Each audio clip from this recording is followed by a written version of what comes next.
ইসরায়েলের হাদেরা উপকূলে ঘটে যাওয়া ভয়াবহ শার্ক আক্রমণের পর সোশ্যাল মিডিয়ায় শুরু হয়েছে এক অদ্ভুত এবং বিতর্কিত প্রচারণা।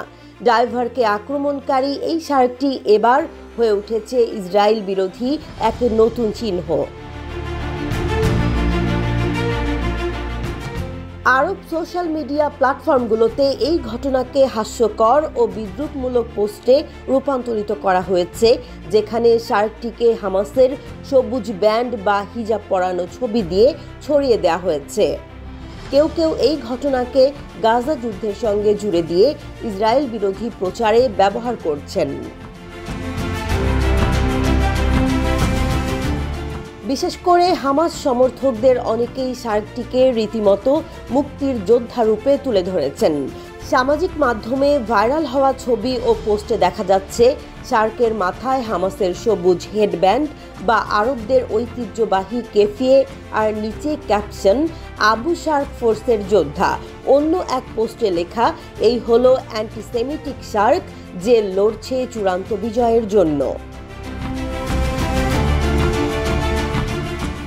আরেকটি পোস্টে ইসরায়েলি সেনাবাহিনীর সাবেক মুখপাত্র ড্যানিয়েল হ্যাগারির পাশে একটি শার্কের ছবি দিয়ে লেখা হয়েছে, হ্যাগারি হুমকি দিয়েছে শার্কের বিরুদ্ধে পাল্টা অভিযানের, যদিও আহতের অবস্থা নাকি তেমন গুরুতর নয়। এমন বিদ্রূপমূলক পোস্ট হাজার হাজার লাইক ও শেয়ার পেয়েছে।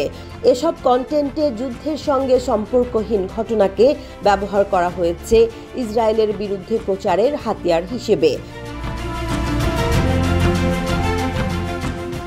এর আগেও এক কারাকাল বিড়াল ইসরায়েলি সেনাদের আক্রমণ করলে একই রকম প্রতিক্রিয়া দেখা যায় সোশ্যাল মিডিয়ায়।